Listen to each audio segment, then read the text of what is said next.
그 다음에 이제 1910년대에 보게 되면 이제 교리회의가 조금 더, 선발 때보다는 좀 더 심화돼 나가고 다양한 모습들을 이제 확인해 볼 수가 있습니다.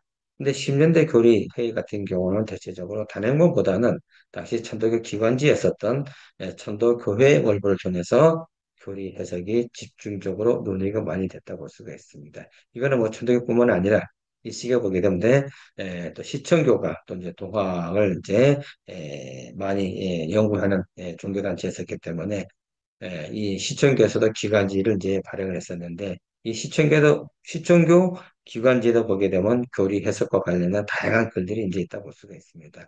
그런데 시청교가 일반적으로 친일 종교라고 하게 되는 어떤 그러한 인식 때문에 이 동학의 교리에 대해서는 크게 관심을 두지 않지만은 아마 참고용으로 아마 보는 것도 도움이 되지 않겠는가 볼 수가 있습니다. 이 시청교에서 발행했던 기관지 같은 경우는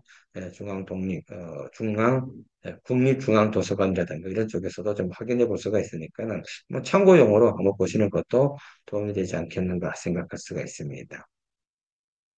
이 천도교의 올해 보게 되면은 분량이 한 50쪽 내지 60쪽 정도 된다고 볼 수가 있는데 이 중에서 교리와 관련된 부분이 교정정의, 그다음에 교리부화라고 하게 되는 코너들이 있습니다. 이 코너를 통해 가지고 다양한 교리와 교의를 해석했다고 볼 수가 있는데 뭐 대표적인 것이 아마 이런 것들이 아닌가 하는 생각이 들고 있습니다. 불연기현, 그다음에 인내증, 그다음에 천인무이설, 뭐 이런 것들을 통해 가지고 동학교를 갖다가 천도의 교를 갖다가 해석해 나가는 시대적 상황에서 당시 봤던 교리가 있고 그다음에 또 이제 이 천도교의 월보를 보게 되면 언문부라고 있습니다. 이 언문부에 보게 되면은 당시 한글을 통해 가지고 교리를 갖다가 일반인들에게 이제 많이 볼 수가 있게끔 보급하려고 했던 거를 볼 수가 있는데 여기에 보게 되면 교리 문답들이 많이 있습니다.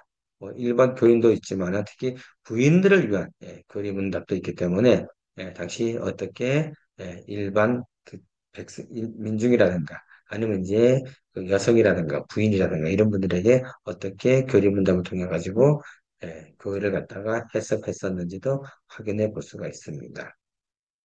자, 그렇다면은, 자, 교회 월보를 통해 10년대 천도 교리 해설과 관련된 또, 연재물들 상에 또 많이 있다 볼 수가 있습니다. 대표적인 것들이 이제 동경문해라고 있습니다. 박겸이라고 하는 분이 아마 최초로 천도교회 월보 20호에서 21호까지 아마 세 번 정도 세 번에서 26호까지 해서 한 여섯 번 정도 연재가 됐었는데 여기에 되면 이제 동경문해라고 그래서 동경대전을 갖다가 박겸 선생이 최초로 이제 회의했던 그런 모습을 확인해 볼 수가 있습니다.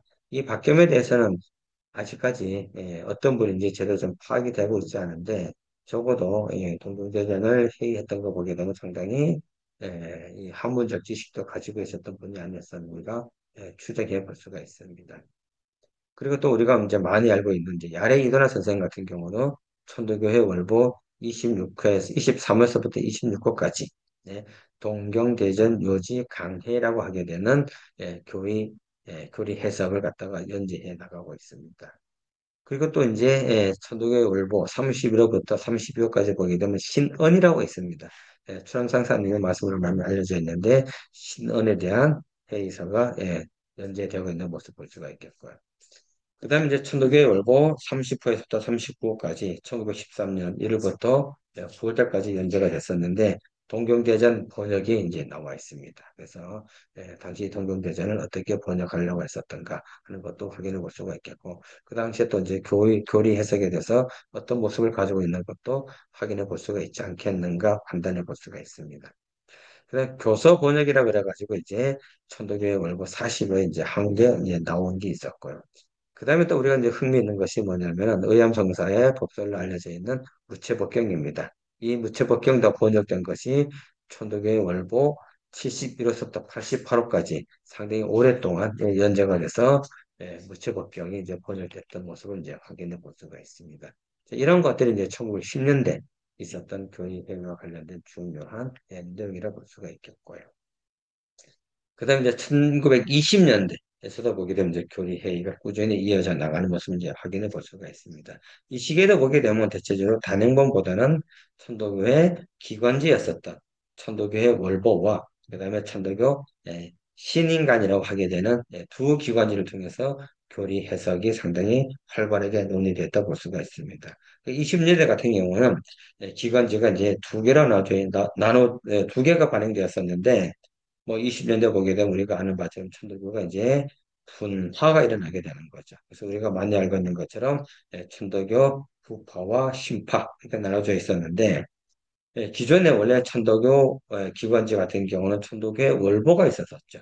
1910년 8월 15일부터 이제 간행이 되어 왔었는데 당시 천도교의 월보 의 발행인이 이종린 선생이었었는데 이 이종린 선생이 부파에 속해 있었습니다. 그러다 보니까는 이 분화가 됐을 때 신구 분화가 됐을 때는 자연스럽게 천도교회 월보는 부파의 기관지가 되었다 볼 수가 있겠고요. 그러다 보니까 신파에서도 나름대로 기관지가 필요하지 않겠는가. 그래서 창간돼서 만들어진 것이 1926년 4월 1일 날 첫 발행되었던 신인간이라 볼 수가 있습니다. 그래서 20년대는 이 구파 쪽에 천도교회 월보와 신파의 신인간이라고 하게 되는 각각의 기관지를 통해 가지고 여러 가지 교리가 각각 회의되는 상태를 갖다가 확인해 볼 수가 있습니다. 이 천도교회 월보 같은 경우는 상당히 이제 많이 나오는데 교리 강령부 일반이라고 있습니다. 그리고 이제 시일강단이라고 있습니다. 그래서 이런 두 개의 코너를 통해 가지고 당시에 교리를 갖다가 이제 당시로 보면 또 현대라고 볼 수가 있죠. 현대적으로 교리를 갖다가 해석하려고 하게 되는 그런 걸 확인해 볼 수가 있겠고요. 또 신인간에도 보게 되면 교리 회의와 관련 것들이 상당 부분이 좀 많이 나오고 있는 것이 있습니다. 뭐 대표적인 걸 보게 되면은 천도교회 월보에 월당이라고 하시는 선생님인데 유재풍이라고 하시는 분입니다. 이분이 이제 대신사 성령 출세와 동경이라고 하게 되는 걸 1919년 5월부터 20년 4월까지 거의 한 1년간 연재했다 볼 수가 있는데 다름 아닌 동경대전을 회의한 내용이라 볼 수가 있습니다. 그리고 또 이때 했던 걸 갖다가 다시 한번 보완해 갖고 또 연재하고 있는데 월당 거사라 그래가지고 천도교 월보 116호서부터 124호까지 야 이것도 이제 보게 되면 한 2년 한 1년 정도 연재가 됐다 볼 수가 있는데 동경대전 역 이래서 동경대전 갖다가 회의한 책이라고 볼 수가 있습니다. 이건 아마 앞에 있었던 이 대신사 성령 출세와 동전 그다음에 나중에는 어떤 동기대 대전역과 아마 비교해서 한번 보는 것도 의미가 있지 않겠는가 이렇게 판단해 볼 수가 있습니다.